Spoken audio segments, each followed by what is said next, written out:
And welcome back to the Tech Summit podcast. This is going to be episode 2 of the Tech Summit podcast of the newly revamped podcast. That is, I am your host, Francisco, or you can also refer to me as Tech Summit if you would prefer. Now, with that said, a lot has been happening in the tech world, and I would say that this is most certainly the time of the year where that would just start happening.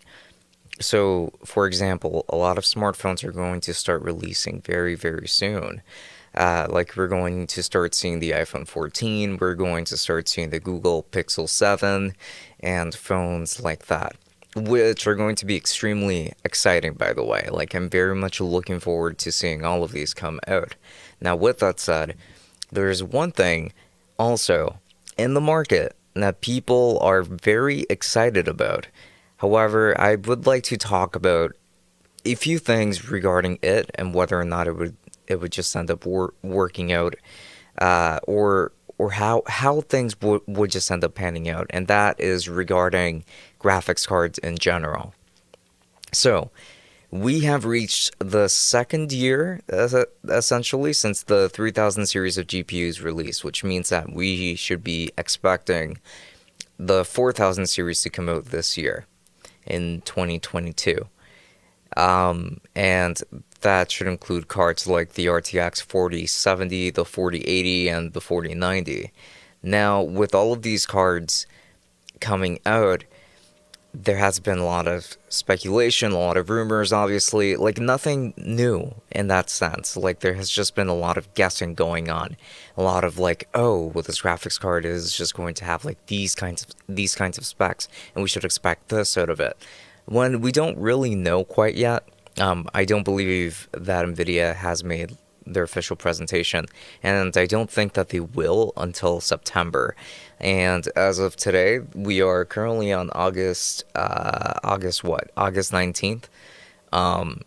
So it is still going to take some time before we do officially see these cards and we officially see the pricings as well.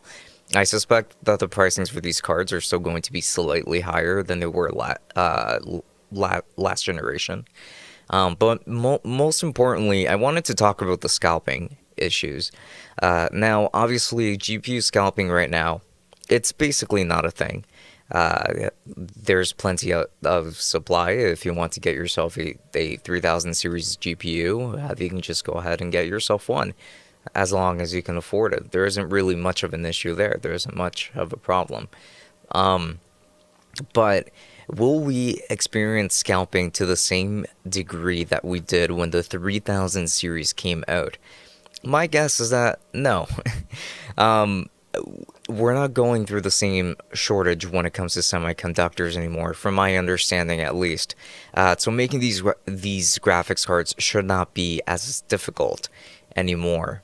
So that means that we should be seeing a greater abundance of these cards, or at the very least, they should be easier to buy at MSRP, and a lot of people should be able to just build up their PCs and have no issues from there. So I do. It's not that I think that scalpers are going to be a non-issue when the time eventually comes, because people are definitely going to get their hands on it first. It's definitely going to sell out. And then those people are going to sell their own pre-orders for probably double, or maybe just like a couple $100 more.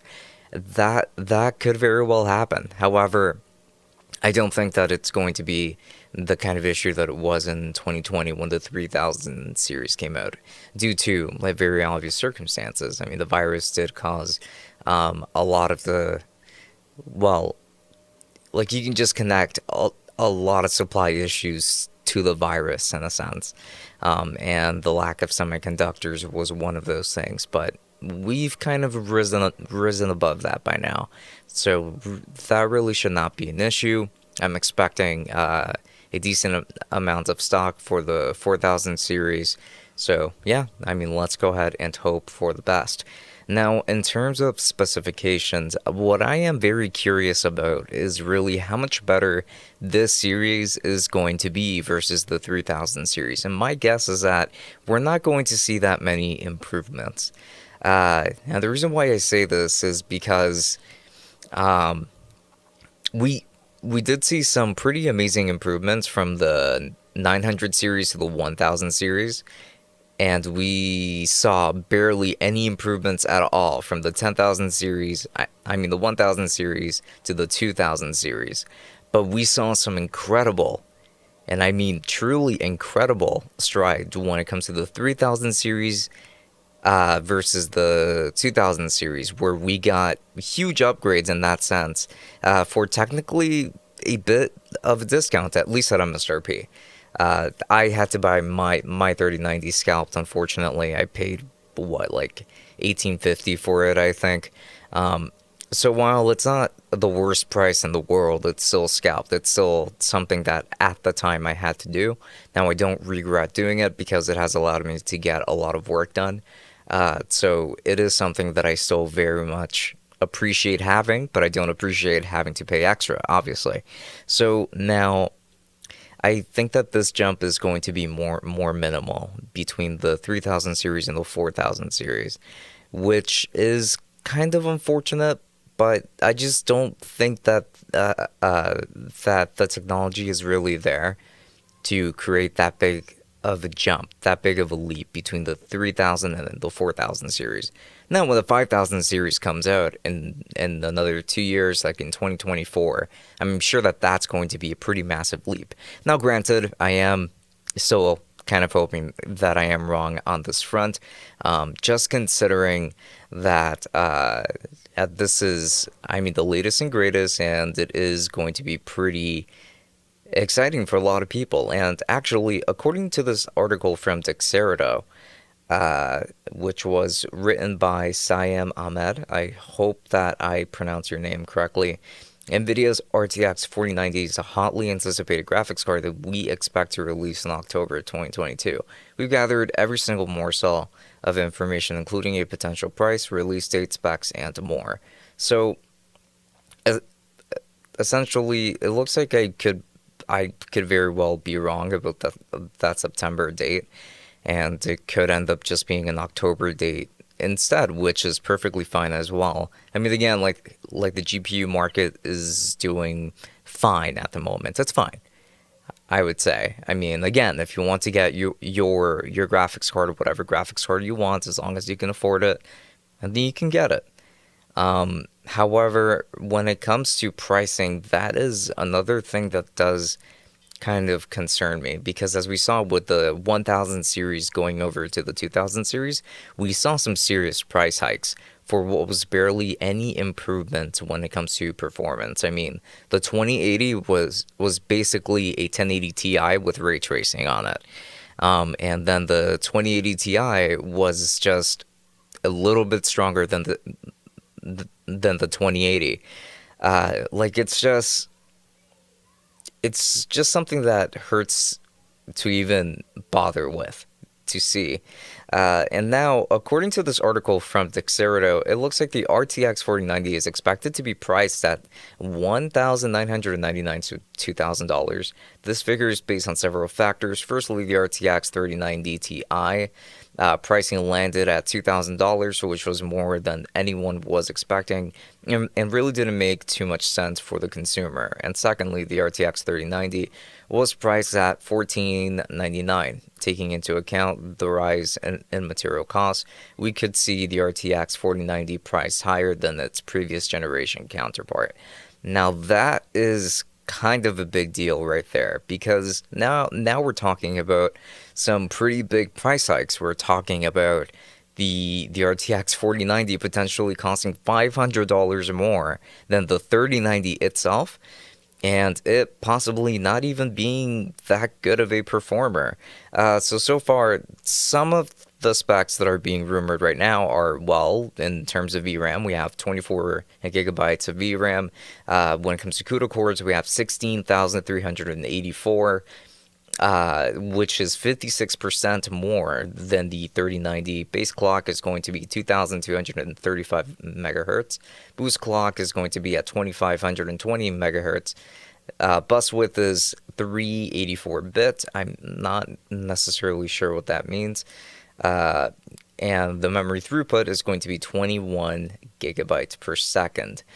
Uh, so the TDP for this one is also going to be 450 watts. So this is going to require a beefy power supply in order to be able to run properly. Now, this graphics card looks great. It does. The RTX 4090 looks like a very great contender, but it might not be worth it for most people. Like, the 3090 is technically slated to be a graphics card that is fantastic for gaming, but especially for doing work, at least from what I have seen. And then we have the 4090 here that's going to cost $500 more, potentially, according to this article from Dexerto. And it just doesn't seem all that feasible to me. Graphics cards, I think are not going to be all that exciting this year. That's going to be my prediction here, because graphics cards, ever since the 3000 series, really haven't been all that exciting. And part of that excitement actually just came from the supply and demand issues. So, I mean, that's just what I would say regarding the RTX 4090 and the 4000 series in general. It is really cool to see these upgrades, of course, every 2 years. Not yearly, thank God, but just every 2 years. Because they think that is enough time for people to kind of like just adjust to what they currently have. Like if you just purchased a 3000 series back in 2020, or even just in 2021, you're not going to feel cheated by seeing an upgrade this time around. Not like how it is with smartphones, for example, which actually kind of leads me into what I want to talk about next, which is actually going to be smartphones in general. So we're going to be seeing two very important smartphones coming out very, very, very soon. And that's just pretty exciting from the outset. So those are going to be the iPhone 14, which there's a very high chance that I will be able to get my hands on that. I do have the iPhone 12 right now. It is a fantastic phone, but it would be great to be able to review the iPhone 14, for example, and I do think that I will be able to get my hands on that. Don't quote me on that, but I think that it will be possible. And also, there's going to be the Google Pixel 7, which is something that I'm more excited for. I'm already running on the Google Pixel 6 Pro, which is a phone that I absolutely love. I've been with it for almost a year. I got it all the way back in October. There's a flyer around here. It wasn't a fly. It was a beetle, actually, strangely enough. But the Google Pixel 6 Pro has been a fantastic phone. I've been with it for almost an entire year, and the 7 is just slated to have better cameras and better performance and that kind of thing. I mean, I don't know how you can top the display on the current Pro model, just considering how good it is, but most importantly, I guess that you could say that my main concern would just be when it comes to pricing. The pricing on the Google Pixel phones last year were actually pretty good. I mean, $600 if you want the regular Google Pixel 6, or if you want the Pro model, it's $900. So, like, it doesn't even hit the $1,000 ceiling, while Apple, on the other hand, has essentially an $800 base model and then a $900 upgrade from that, and then we've got the $1,000 version being the Pro version, and then you have the Pro Max version, which is usually at around $1,100 to $1,200. So we've got a lot of hardware that we usually get packed into less than $1,000, which is something that I very much appreciate. Now, I don't know if I will be upgrading to the Google Pixel 7. It might be a little bit too soon to do that, but who knows? I might actually end up splurging and end up getting that phone at the end of the day.